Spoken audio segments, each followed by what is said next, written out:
সম্মানিত দর্শক শ্রোতা ভাই এবং বন্ধুগণ, স্বদেশ কিংবা প্রবাস থেকে এই মুহূর্তে যারা আমাদেরকে দেখছেন সকলের প্রতি রইল আন্তরিক অভিনন্দন।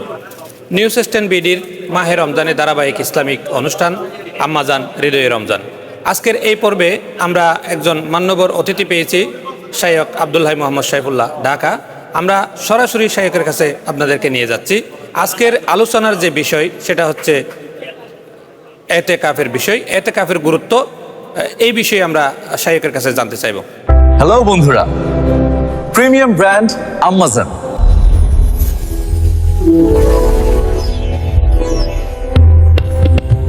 ইন্নাল হামদুলিল্লাহ ওয়াসসালাতু ওয়াসসালামু আলা রাসূলিল্লাহ ওয়া বা'দ। আল্লাহ রাব্বুল আলামিনের কাছে আমরা কৃতজ্ঞ যে আল্লাহ রাব্বুল আলামিন আমাদেরকে রমাদানুল মুবারকের মতো একটা পবিত্র মাস আমাদেরকে দান করেছেন। রমাদানের মধ্যে আমরা যদি মুসলিমরা যদি আমরা দেখি যে আল্লাহ রাব্বুল আলামিন আমাদেরকে সবচেয়ে বড় যে সকল নিয়ামত দিয়েছেন তার মধ্যে অন্যতম একটা নিয়ামত, যে বিষয়ে মুসলমানরা সবচেয়ে বেশি গাফেল। আপনি যদি দেখেন, কম বেশি রমাদানুল মুবারকের মধ্যে যে মানুষ অন্য সময় দান করতো না সেও কিছু দান করে, যেই মানুষ অন্য সময় সালাত কম আদায় করতো সেও কিছু নফল সালাত আদায় করে, যেই ব্যক্তিরা অন্য সময় কোরআন তেলাওয়াত করতো না সেও কিছুটা কোরআন তেলাওয়াতে মনোযোগী হয়। কিন্তু রমাদান একমাত্র ইউনিক একটা আমল আমাদের জন্য নিয়ে আসে, যেটা অন্য মাসের মধ্যে এইভাবে নেই, সেটা হচ্ছে এতেকাফ। অথচ আমরা যদি খোঁজখবর নিয়ে দেখি তাহলে জীবনে 50-60 বছর পার হয়ে গেছে কিন্তু জীবনেও এতেকাফ করে না, এরকম অনেক মানুষ আপনি খুঁজে পাবেন। এতেকাফের ক্ষেত্রে প্রথমে ফজিলতের যেটা বর্ণনা, সেটা রাসূল সাল্লাল্লাহু আলাইহি ওয়াসাল্লাম বলেছেন, কেউ যদি একদিন আল্লাহর জন্য এতেকাফ করে আল্লাহ রাব্বুল আলামিন জাহান্নাম থেকে তার মাঝে 3 খন্দক দূরত্ব ঘটায় দেন। কিন্তু আমাদের এতেকাফ আমরা কেন করতে পারি না? আমাদের অনেকের ধারণা রমাদানের শেষ দশকেই কেবল এতেকাফ করতে হয়, এতেকাফ অন্যভাবে থাকা যায় না। অথচ পুরো রমাদানে যে কোনো সময় যে কেউ এতেকাফ রাখতে পারে, কিন্তু শেষ দশকটা এতেকাফের জন্য আমাদের সুন্নতে মুআক্কাদা, যেটা আমাদের জন্য প্রত্যেক জামে মসজিদে এলাকার প্রতিনিধি হিসেবে একজন থাকতে হবে।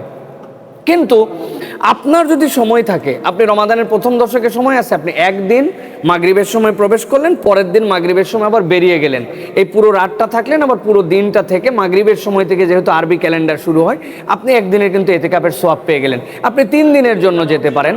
এবং রমাদানের শেষ দশকে এতেকাফের সবচেয়ে বড় যেটা মর্যাদা, সেটা হচ্ছে রাসূলুল্লাহ সাল্লাল্লাহু আলাইহি ওয়াসাল্লাম বলেছেন, তোমরা আশরিল আওয়াখির, শেষ 10 দিনের মধ্যে তোমরা লাইলাতুল কদর খোঁজো, না পারলে বেজর খোঁজো, না পারলে তোমরা শেষ দশকের মধ্যে যে সকল রাতগুলি আল্লাহ রাব্বুল আলামিন নির্ধারণ করেছে এর মধ্যে 27টা অন্যতম একটা রাত, এর মধ্যেও আমাদের সালফে সালেহিনরা খুঁজতে বলেছেন। এখন কোনো একটা মানুষ যিনি বাইরে রোজা থাকেন আর মসজিদে সালাত আদায় করেন, তিনি কিন্তু এতেকাফে না থাকলে লাইলাতুল কদর তার মিসও হয়ে যেতে পারে, ইবাদত বন্দেগী হয়তো করতে পারলেন না। কিন্তু কেউ যদি এতেকাফ করে তাহলে তার লাইলাতুল কদর মিস হওয়ার কোনো চান্স নাই, কেননা এতেকাফ স্বয়ং একটা ইবাদত এবং এই ইবাদতরত অবস্থায় তিনি মসজিদে আছেন। সুতরাং আমাদের উচিত যে টেক এ ভ্যাকেশন ফর আল্লাহ, আল্লাহর জন্য জীবনে কত সময় শেষ করলাম, কালকে মরে গেলেই আমার জীবনের আজকে সব শেষ, আমি যত ব্যস্ততার কথা দেখাচ্ছি এই ব্যস্ততা আর আমাকে একটুকুও রাখবে না, দুনিয়ার মতো চলবে। অথবা আমি আমার তরুণ, ইয়াং, মুরব্বী, আমার সকল প্রজন্মের মানুষদেরকে বলবো, রমাদান মাত্র শুরুর দিকে আপনি একটা প্ল্যান করে একদিন এতেকাফ থাকেন, 2 দিন থাকেন, 3 দিন থাকেন। আর যদি আপনি 10 দিনের 10 দিন শেষ রাখতে পারেন তো আলহামদুলিল্লাহ, এটা তো মারহাবা, বিরাট বড় বিষয়। কিন্তু 10 দিন থাকতে পারবো না মানে একদিনও রাখতে পারবো না, এটা যেন ইমানদারের চরিত্র না হয়। আসেন আমরা আল্লাহর জন্য একদিনের জন্য হলে এতেকাফ করার জন্য চেষ্টা করি ইনশাআল্লাহ। শায়খ, আপনার কাছ থেকে এই যে বক্তব্য আমরা শুনেছি, বয়ান, সেখানে একটা বিষয় আমি আবারও রিপিট করছি, সেটা হচ্ছে মূলত এতেকাফ একদিন সর্বনিম্ন, যে মেয়াদ হচ্ছে একদিন, আর সর্বোচ্চ হচ্ছে শেষ 10 দিন অথবা 10 দিন। যে এটার ফজিলত হচ্ছে যদি 10 দিন একটানা থাকা যায় তাহলে বেজুর রাত সমূহের মধ্যে যে লাইলাতুল কদর, বেজুর রাত, শেষ দশক সবগুলো বরকত একসাথে হাসিল হবে। সেটাই আপনি মূলত আজকের মেসেজটা সেটাই।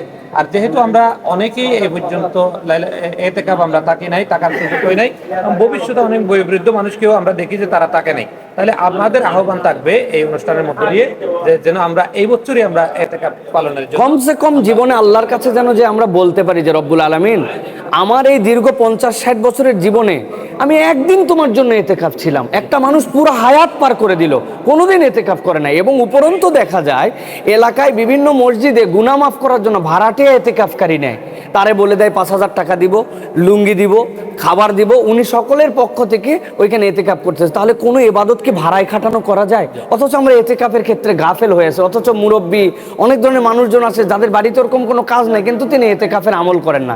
এই জন্য প্রত্যেকে যেন ন্যূনতম একদিন, উপরে যদি পুরা মাস পারে পুরা মাস, শেষের 10 দিন বেজর রাত আমরা এতেকাফ থাকার জন্য চেষ্টা করবো ইনশাআল্লাহ। আল্লাহ রাব্বুল আলামিন আমাদেরকে এতেকাফ থাকার তৌফিক দান করুক, এবং সেই সাথে আমরা যে ভালো কথাগুলো বলছি সেগুলো যেন মানুষের ঘরে প্রবেশ করে হেদায়েতের ওসিলা হিসাবে তৈরি হোক, সেটা আল্লাহ রাব্বুল আলামিন কবুল করুক। আমিন।